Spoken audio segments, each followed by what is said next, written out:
Hey guys, welcome to my new video. আবারও একটা নতুন ভিডিও নিয়ে চলে এলাম তোমাদের সাথে। তো আজকে কী করলাম সেই ভিডিওটাই তোমাদের সাথে শেয়ার করব। তো যেহেতু এই কদিন আগে মাধ্যমিক পরীক্ষা শেষ হলো, তাই জন্য আমি আজকে দক্ষিণেশ্বর পুজো দিতে চলে গিয়েছিলাম, আমি, ভাই, দিদি আর জামাইবাবু মিলে। তো সর্বপ্রথম আমাদের ওখান থেকে একটা টোটো ধরে নিয়েছিলাম, সেখান থেকে কোনে হাই রোড থেকে একটা বাস ধরে নিয়েছিলাম, সেই বাসে করে চলে গিয়েছিলাম দক্ষিণেশ্বরে।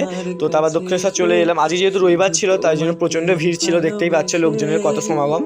তো আমি আজ অনেকদিন পরেই দক্ষিণেশ্বর এসেছিলাম। তো তারপরে ভেতর যেহেতু ফোনে অ্যালাউ ছিল না, তার জন্য ভিডিও করে নিতে পারিনি। আমি পুজো দিয়ে তারপরে সকাল থেকে যেহেতু খাওয়া দাওয়া সেরকম হয়নি বলে তো খেতে চলে গেছিলাম। তো সেখান থেকে খাওয়া দাওয়া কমপ্লিট করে আবার বাসে ধরে নিয়েছিলাম, কারণ আবার বাড়ি গিয়ে ঘুরতে যাওয়ার ছিল। তো বাড়ি গিয়ে কিছুটা রেস্ট নিয়েছিলাম। তো ফ্রেশ ট্রেশ হয়ে আবার বেরিয়ে পড়েছিলাম পার্কে যাওয়ার উদ্দেশ্যে। এই নীলাঞ্জনা পার্কটা অবস্থিত ডোম জুড়ে।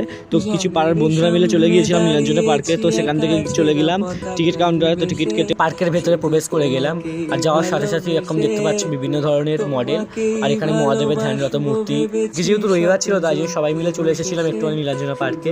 আর ভিতরের ভিউটা কত সুন্দর লাগছিল দেখতেই পাচ্ছ। আর এখানে বিভিন্ন ধরনের অ্যামিউজমেন্ট ছিল যা আমাদের আকর্ষণ করছিল। এখানে পিকনিক স্পটও আছে, যারা পিকনিক করতে চাও তারা এখানে আসতে পারো। আর বোটিং স্টেশনও আছে, যারা বোটিং করতে চাও তারা করতেও পারো। এখানে অনেক খাবার দোকানও আছে, তার মধ্যে পাপড়ি চাটের দোকান থেকে 1 প্লেট পাপড়ি চাট নিয়ে নিয়েছিলাম। তো সেটা খেয়ে একটা জলের বোতল আর চিপস নিয়ে নিয়েছিলাম। তারপরে একটু ফুচকা খেয়ে নিয়েছিলাম। তো সেগুলো খাওয়া দাওয়া কমপ্লিট করে চলে গিয়েছিলাম ইস্কন মন্দিরে। এটা ডোমজুড়েই অবস্থিত। আজকে যেহেতু সানডে ছিল, তাই জন্য প্রচুর মানুষের সমাগম ছিল। ভেতরে প্রবেশ করে গেলাম। তো ভেতরে প্রবেশ করার সাথে সাথে দেখতে পাচ্ছ আজ কত মানুষের ভিড়। তো তারপরে ঠাকুরকে দর্শন করে নিলাম, তারপরেই ঠাকুরের প্রসাদ খেয়ে নিলাম। তো সেখান থেকেই চলে গেছিলাম রাত্রে খাওয়া দাওয়া করতে। তো সবাই মিলে একটু বিরিয়ানি খেয়ে নিয়েছিলাম। তো বিরিয়ানি খাওয়া যেতে চলে যাচ্ছিলাম বাড়িতে। এই ছিল ভিডিও। আজ সারাদিনটা এভাবেই ঘোরাঘুরি করে কেটে গেল। দেখাবে নেক্সট কোনো ব্লগে।